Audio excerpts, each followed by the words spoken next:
All right, so today we got spiritual, not religious, and we are week 2 into this series, and the focus is thinking through this, whether you would say this of yourself, that you're spiritual, not religious, or you would know somebody in your life that would kind of fall into this camp. Last Sunday, what we tried to do as I introduce this is just kind of hit us with some bigger ideas of what this actually looks like to be spiritual, not religious. Again, whether you're a Christian or not, you can easily fall into this camp. And what I mean by that is, like, to say that I'm spiritual, not religious can come from a lot of places. At its core, it's usually like, I get that there's something out there. I get that there's a deity, there's an energy, there's something out there, but I don't know what it is, and I'm not really going to do the religion thing. Like, and this is where it comes from. There's too many options. I've been hurt by religion. I've been hurt by Christians. I've been hurt by religious people. I've been hurt by a pastor. It can come from a lot of places where somebody might say that I'm spiritual but not religious. And so we want to be very careful about, like, just judging somebody about saying something like that, and maybe be more curious. Like, well, where's that come from? What do you think? And like, that's what this series is to help us do. Whether you say you're spiritual, not religious, or whether you know people, is just to help us think through this in a way that hopefully is actually helpful in this conversation.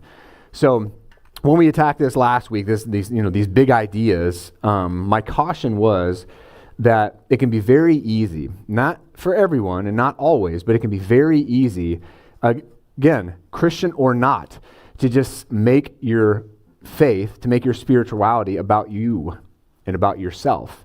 To say that, the universe exists, the energy, God, whatever exists to help me accomplish my goals, to help me find personal peace, mental well-being, and spiritual fitness.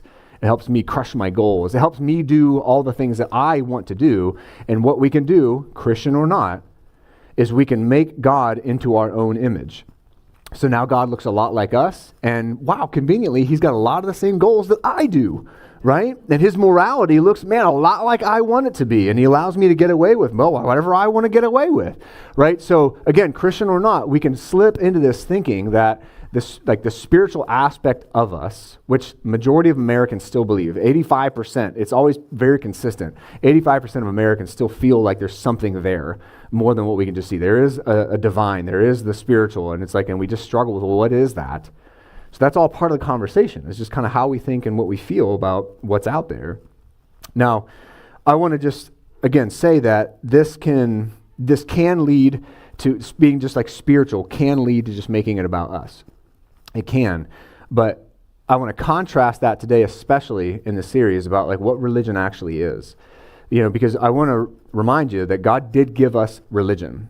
Judaism is what God gave us in the Old Testament, right? A religion, a faith that's been around for thousands of years, was given 3,500 years ago. So we do very much have that. And then, of course, what Jesus did was start Christianity, right? He started a movement that was a fulfillment of something that was before it. And we're going to talk about that all this morning. But I want to just reframe that word religion. I just want to think through that. So look at this. True relationship, and this is where I landed last Sunday, true relationship requires submission to God's authority. That is what religion is. And that's what makes it hard, because he's spiritual. I don't necessarily, again, Christian or not, I don't have to be accountable to God. And I don't necessarily have to worry about his holiness. If I can just make him something that's there to help me, I am not worried about confession. I'm not worried about sin, nor do I need to necessarily have to worry about those things. And so for me as a Christian to say I'm going to follow him does mean that I'm going to submit to his terms and conditions. And that's what I talked about last Sunday, right? Like, if you do anything today, you know about terms and conditions. If you've got a cell phone in your pocket, what did you have to do to use that cell phone? Next. Just let me use my phone. I don't care. Yes, you can have my kids, my house, whatever you need. Just let me use the phone, right? And so you, like Microsoft Office, whatever it is. I joked last Sunday about Lyft passes, right? And we did it again. And what did I have to agree to? Unconditionally, their terms and conditions, right? And the idea behind those things is that if you want to be in relationship with us, this is how you're going to do it. And so when we look at God, we shouldn't think that God is any different. He's going to say, look, if you want to be in relationship with me, this is what the relationship will look like, right? Because we're not on equal terms. We're not on equal footing with God.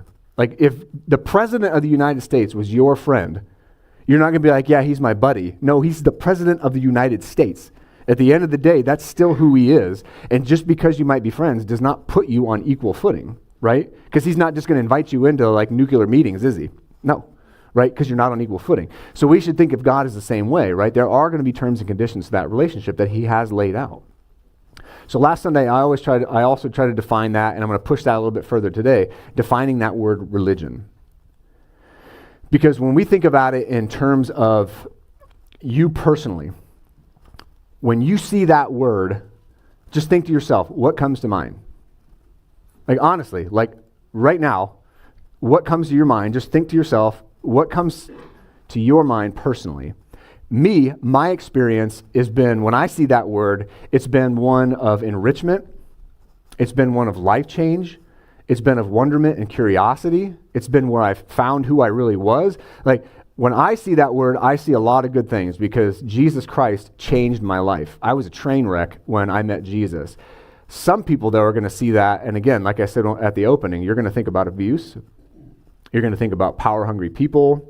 You're going to think about dogmatic people who die over all the wrong things. Like your lens is not going to be good when you see that word or think about that. So that's why last week I challenged you, wherever you are, good or bad, to always be reframing it in light of what Jesus Christ said. Right? He said, this is what this should look like. Because when Jesus came, he had to redefine religion within the very group of people that God gave religion to, the Jews. Jewish leaders is who Jesus was always getting into scrapes with because they became hypocrites. They became power hungry. They forgot that God actually does care for and love people. So Jesus was always getting into it with them over that kind of stuff. And so he said, here's what I'm going to do. Just so you don't misunderstand what this religion is supposed to be, Christianity, just so you don't forget, it's going to all be exemplified in what I do for you in the cross.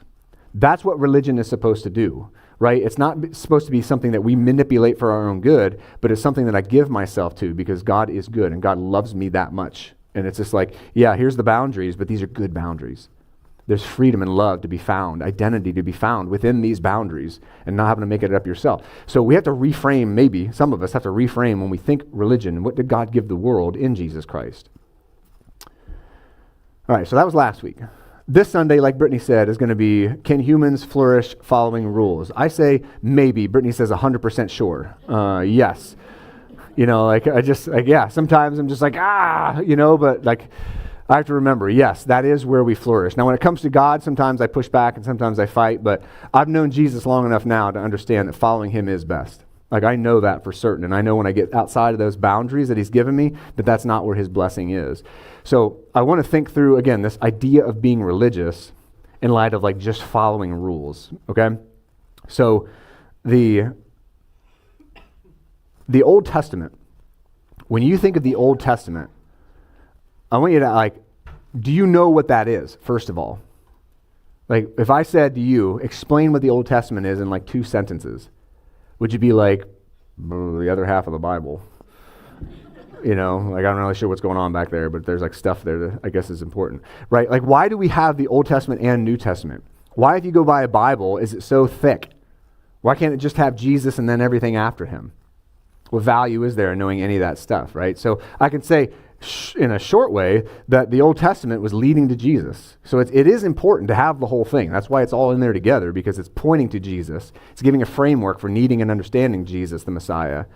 But ultimately, though, when I look at the Old Testament, it does reveal timeless truths about living in relationship with God. First and foremost, how do I live in relationship with God? Because he wants to live in relationship with us.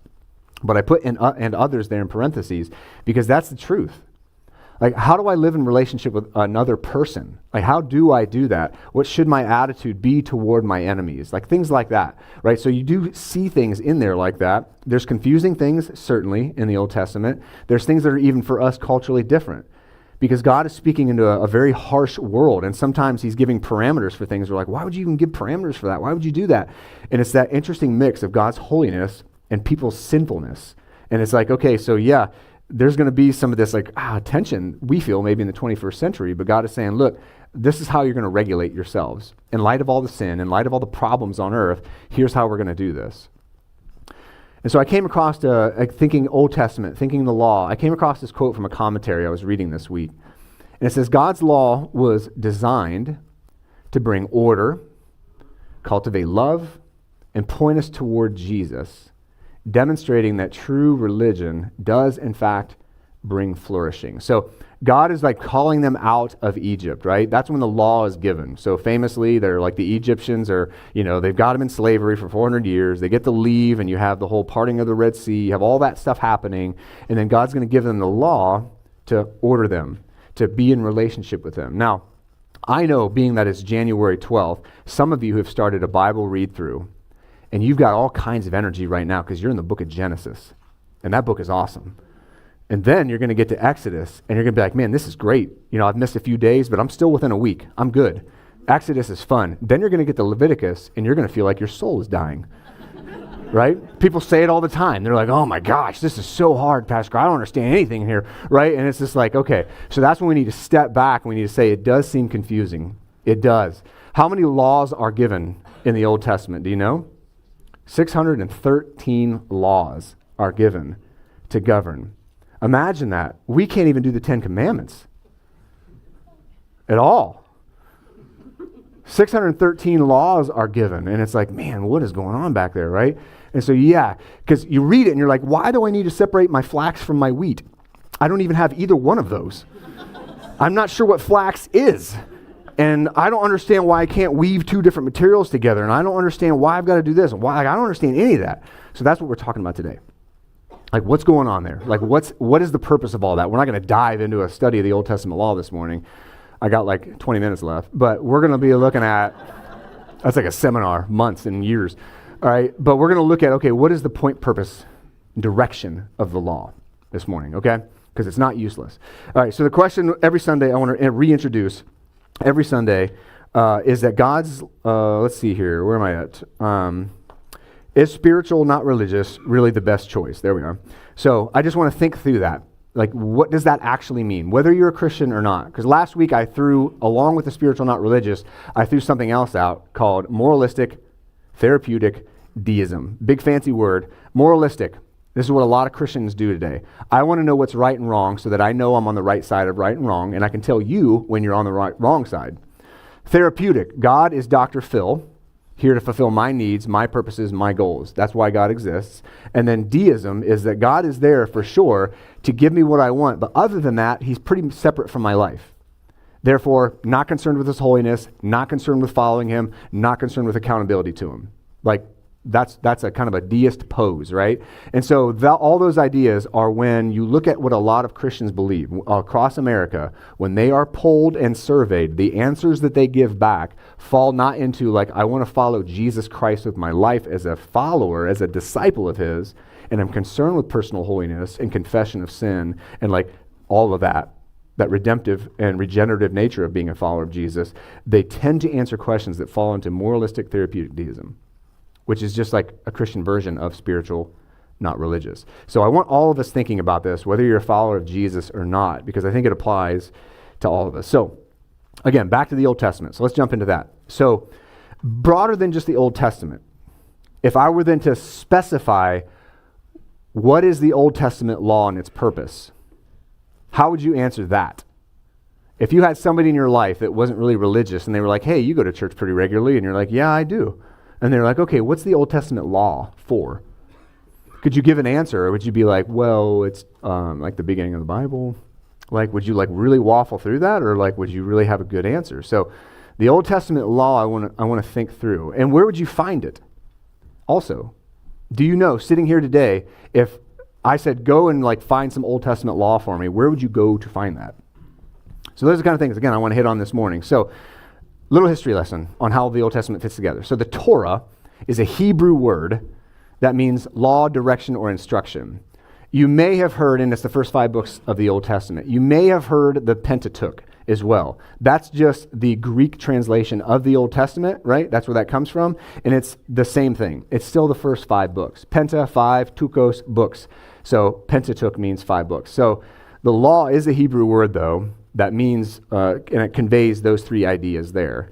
So when you're thinking about the law, that is going to be in those first 5 books. Genesis, not really so much Genesis, but Exodus for sure, Leviticus, Numbers, and then Deuteronomy is just a repetition of the law. So if you're like, okay, I got through Leviticus, Numbers has got some cool stuff. There's a little rebellion there going on. God has to put it down. That's intense. And then you're right back into Deuteronomy, and it's like, didn't I already read this? Like, didn't God just say this, right? Like, God, I was faithful through Leviticus. Now I got to hear it again, right? And so it's like, yes, you do, because it's the last 4 sermons of Moses. It's like the last thing he gets to give them. He says, look, I want you to understand what this is. And he's summarizing the law. So yeah, it is dense. Yeah, it is a lot. And it's all brand new to these people who don't understand it either. That's why I love the Bible. It's like, this is confusing. And it's like, yeah, it was confusing the people that were hearing it a lot of times. They were hearing it fresh too a lot of times. Not all the books, but sometimes certainly.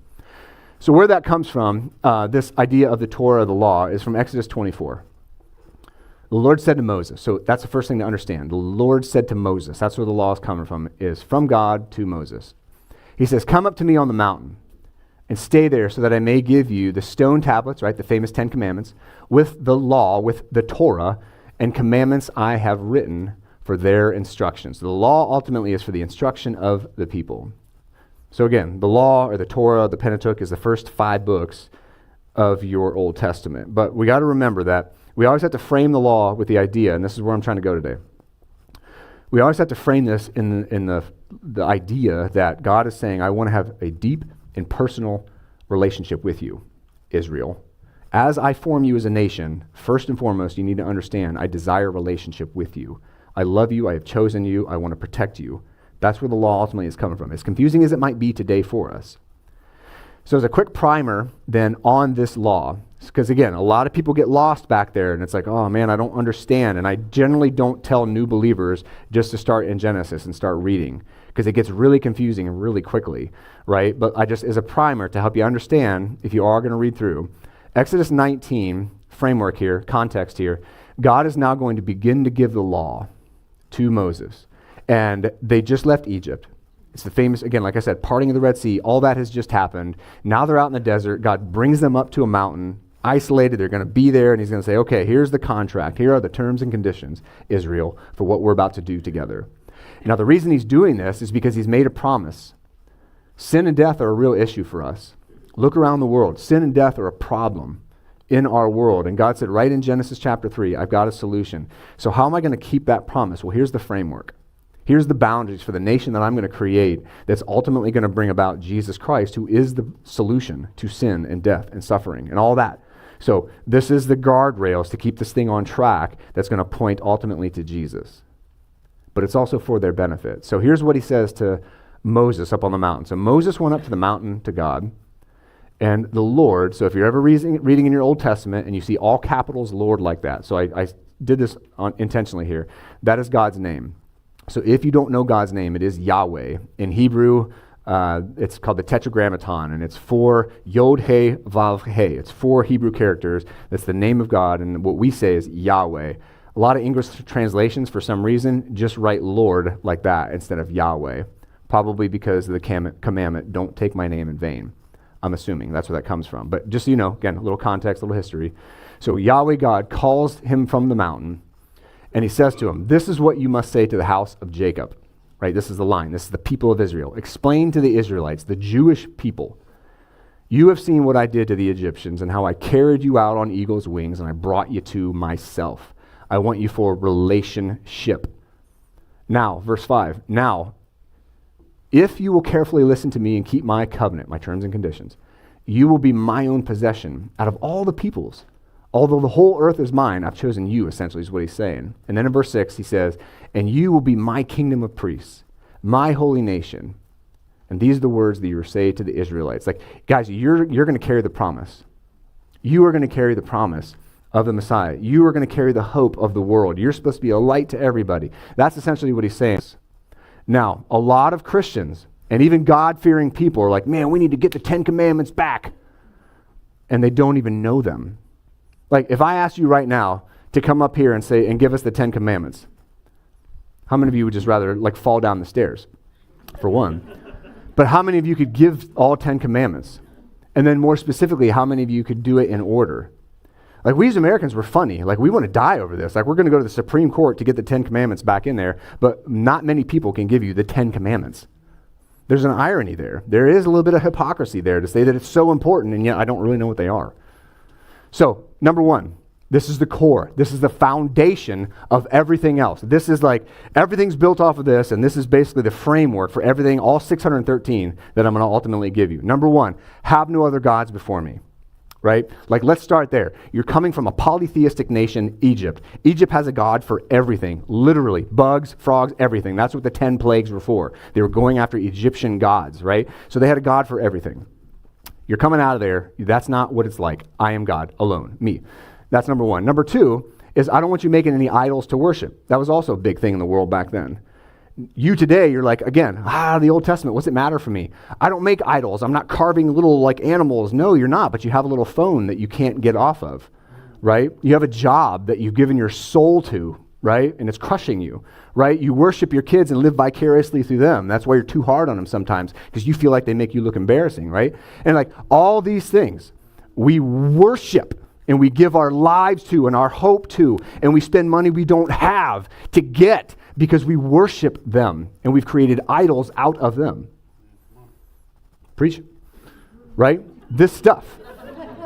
21st century, man, it's like, it's where we live still. Do not misuse Yahweh's name, right? Don't be flippant about my name. There's power, there's holiness in my name, and it represents me. I've shared my name with you. Don't abuse it, right? And that's not just saying, oh my God. That's like abusing literal Yahweh's name. He has a name. Don't be flippant with it. Remember the Sabbath and keep it holy. Again, let's do 21st century, 2025. A lot of guys I've been having conversations with, they're so burned out. And I'm not excluding women, because women probably do way more than guys. No, women do way more than guys anyway, right? Moms, man, you guys are hustling, all right? And I get it. But I've just been having a lot of conversations with guys lately, and they're burned out. They're working too much, and then they're doing side hustles to try and earn more money, and they're just running in circles. They're trying to keep up with sports schedules. They're trying to keep up with this, and this. And it's like, man, we are burned out. Kids are in a million extracurricular activities, don't know when to slow down. They're always on a device, and it's burning up their brains, and they're just feeling isolated. They're feeling, because of social media. And man, we are not in a good place. So you want to talk about 2025, and God says, hey, I don't care how busy you are. You're going to take a whole day off, because you need to rest. And what are you going to do with that time? You're going to spend it with me. You're going to spend it with your family, eating good food, right? And sharing community. Like, you're going to do that for a whole day. Yeah, I get your crops need picked. Yeah, I get they need planted. I get you got a million things 3,500 years ago you got to do, but you need this more than that. Talk about this stuff being relevant to us still. Honor your mother and father, man. Respect your parents, right? Honor them in a way that it's like difficult. It's like, well, my mom and dad were abusive to me. How do I honor them? Well, you don't go and trash them, right? Maybe you can't have a relationship with them, but maybe you don't go out and run your mouth about them. Maybe you don't go to social media and attack them in a passive, way. Maybe you just kind of keep your mouth shut. Maybe that's how you honor them. I don't know. Maybe you do nice stuff for them, even if they don't deserve it, right? I don't know. I don't know what it is, like, right? That's so applicable.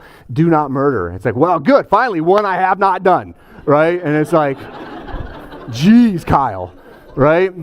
But I would say, no, you're wrong. Because what Jesus says in the Sermon on the Mount, he says, yeah, you may have heard do not murder, but what I tell you is even if you have hate and anger in your heart for a brother, you've committed murder. Like, it starts in your heart, Jesus says, right? So he ratchets a lot of these up in the Sermon on the Mount. Matthew 5, 6, and 7 you can go to for that. And then do not commit adultery. And you're like, oh, cool. But Jesus says if you've committed lust in your heart, you've already committed adultery. You've already crossed the line in your heart, right? So that's why when people are like, oh, porn's not a big deal. No, it is, because it's going to destroy you. And it abuses other people. And there's like, we make excuses. And God's like, no. Where's your heart? Where's your heart, right? Do not steal. Like, okay, I don't do that. Okay, but have you ever loafed around at work? You ever hidden in the back hoping your boss doesn't see you? Right? Have you ever stolen time because you're on social media, you're watching YouTube, you're watching cat videos at work when you should be getting paid to work? You know what I'm saying? You're stealing from your employer, right? You're stealing from your family when you're never around. You're being a deadbeat and you're not there. You're doing other stuff that doesn't matter, right? You're stealing from the time you have from them. Don't steal. Do not lie. That's a pretty easy one, right? Be honest. Have integrity. And then lastly, do not crave your neighbor's things. Do not covet them. Do not be driven by greed and desire and envy in a way that's like, man, that's controlling you, what they have. That's a big problem. Everybody's looking at what everybody else has, and they can't be happy with what they do have. That's the 10 Commandments. That's just the 10. right? This is still applicable to us. So to say the Old Testament doesn't have a place in our lives is just not right. All right, that's just the 10. All right, so what happens after this is you get to the book of Deuteronomy, and then Deuteronomy, like I said, is recapping the law. It's Moses saying, this is the last opportunity I have with you. You're going into Israel. I'm not. Here's the summation of the law. This is what's important. This is how God, through Moses, says, just in case you missed it, Israel, this is why I gave you this. 2025, this is why God gave the Old Testament law. Deuteronomy chapter 6. We read some of these words already together. Now I want to give you the broader context. So this is, again, the last book of the Torah, the 5th book of the Bible. He says, this is the command, the statutes and ordinances the Lord your God has commanded me to teach you. I've been given this stuff from the Lord to just instruct you so that you may follow them in the land you're about to enter and possess. You got to take this stuff with you. It's expected that you live this out. Verse 2, do this so that you may fear the Lord your God all the days of your life by keeping all these statutes, commands that I'm giving you. I'm giving them to you, your son, and your grandson. Like, this is a generational thing. Why would I give these laws? What's going on here? And that's what he answers in this next line. He says, so that you may have a long life. It's interesting to think of this, the context of religion and how God wants to relate to us in light of blessing. Like, I'm giving you these things because I do want to bless you. So then he says, listen, Israel, and be careful to follow these things, so that you may prosper. Again, blessing through these things. It's tough, yes. It's hard, yes. There's parameters, yes. But there's prosper. There's multiplying greatly. Because the Lord, Yahweh, the God of your ancestors, has promised you a land flowing with milk and honey. Verse 4, what we read together. Listen, Israel, the Lord our God, the Lord is one. He's not like anybody else. He is the one. Verse 5, love the Lord your God with all your heart, all your soul, and with all your strength. That sounds a little like, wow, I don't know about that. Like, why do I have to do that? The unsaid part of this is because God is saying, because I love you that much. It's easy to overlook that and just be like, God demands so much. No, he's saying, love me with everything because I love you with everything. And that's exemplified in Jesus Christ, right? What Jesus did on the cross is God saying to us, I love you this much. I want this from you because I already feel that way about you. So don't miss that part of the exchange of the terms and conditions. Verse 6, the words here that I'm giving you today are to be in your heart, right? In your heart. Take them with you. So that is like kind of a summation of the law. Now here's what I want you to see. How did Jesus frame that? And how did the new Christians in the New Testament after Jesus frame that? What do we do with the law today? Essentially is what's going on right now. Like what I'm about to address is like, okay, how do we contextualize and explain and understand the law today and how it fits into our following Jesus? So now we're going to look at the law of Jesus and the New Testament Christians. So first big idea is that the law leads us to Christ. The law points us to our need for him. It points like that Jesus is coming. It points to the fact that Jesus is real and is expected in the future. And this is why we need him. So that's one thing that you see in the law. And then secondly, the law reveals our sin. The law gives us accountability, like just the 10 commandments, just the 10 that I went through. It's like those are very real things. Those are not outdated ideals. Those are things that we should very much pay attention to because of how we are. So it reveals your sinfulness, right? Some people for the very first time I've talked with, not to go back and just focus on porn stuff, but I've talked with guys that didn't realize it was bad. Didn't realize like, oh, maybe I shouldn't go to strip clubs. I'm married with children. Maybe that's not a good thing for me to do anymore, right? Like it draws these lines in our lives and it's like, oh, I never even thought about that. The Apostle Paul says he didn't even know like coveting was an issue until all of a sudden the law revealed that. And so it's like, oh, man, what is right? What is wrong? Can we define that ourselves, or do we need help with that, right? And it shows, because of that, it shows our need for Christ. And now, like Jesus said also, Sermon on the Mount, the purpose of his ministry was to fulfill the law, right? Matthew chapter 7. He didn't come to abolish the law, he came to fulfill it, right? So it was all pointing to him. And then lastly, fourth big idea, how the New Testament kind of addresses the law, is that Jesus satisfied the demands of God's law for you. If there are terms and conditions, and we break those terms and conditions, what happens? Well, hell. That's the difficult side of Christianity and what God has revealed in Jesus Christ. You break those terms and conditions, you want to do it your own, God's going to allow you that. God's a gentleman of sorts. He's going to allow you to have that path of just you. And so when Jesus said, is like, look, I'm here to help you understand you can't fulfill God's demands, but I can.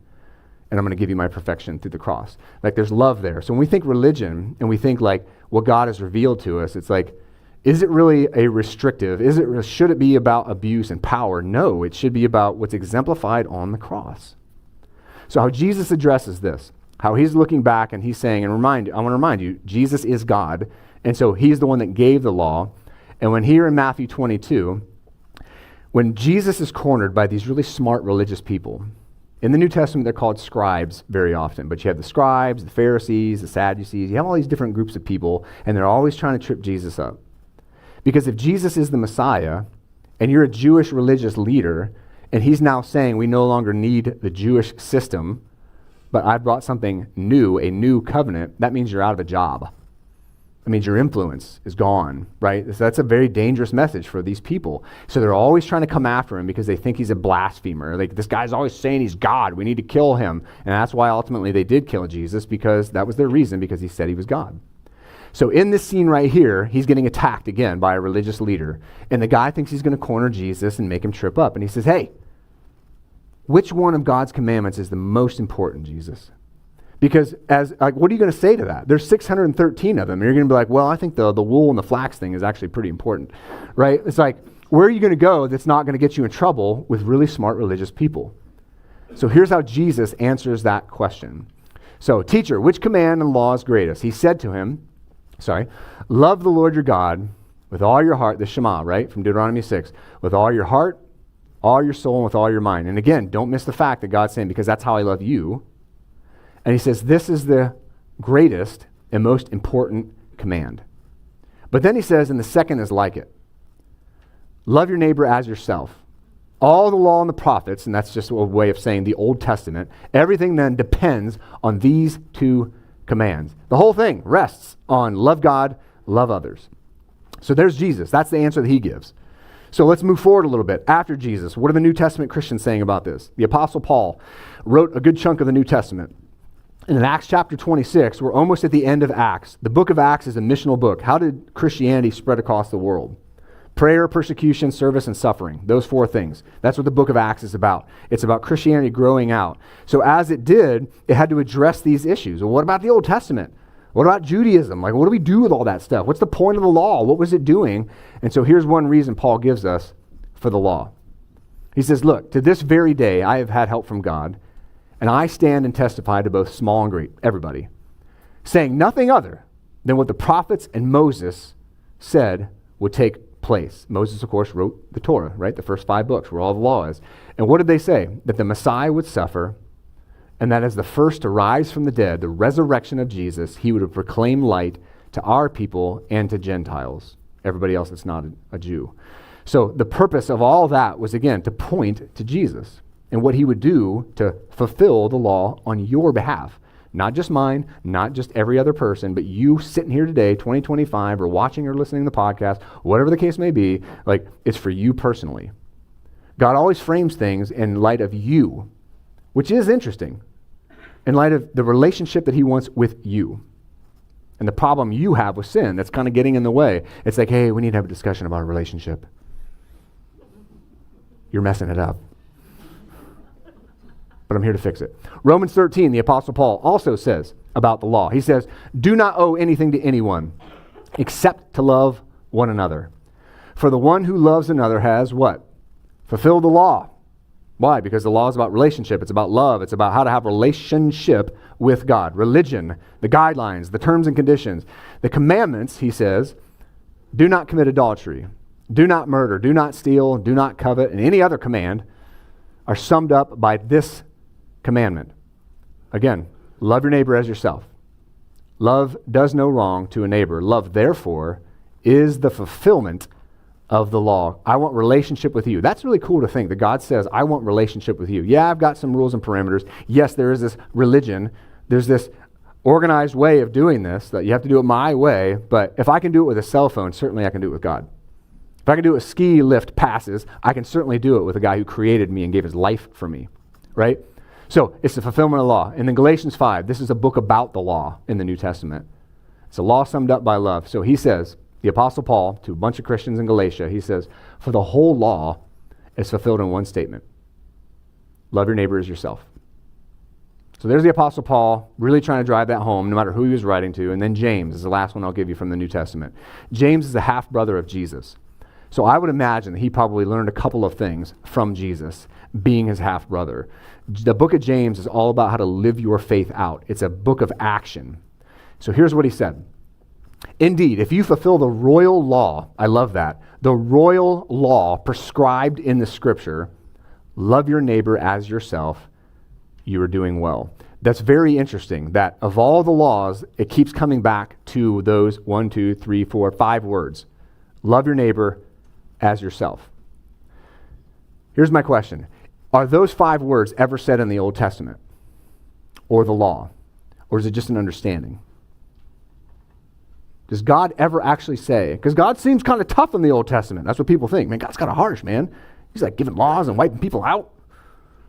Does he ever actually say, love your neighbor as yourself? So where did they get that from? In the law, right smack dab in the middle of Leviticus, do not take revenge or bear a grudge against members of your community, the Jewish community, but love who? Love your neighbor as yourself. Not just your next door neighbor, but this is a broad statement he's making. Love your neighbor as yourself. I am Yahweh. I am the Lord.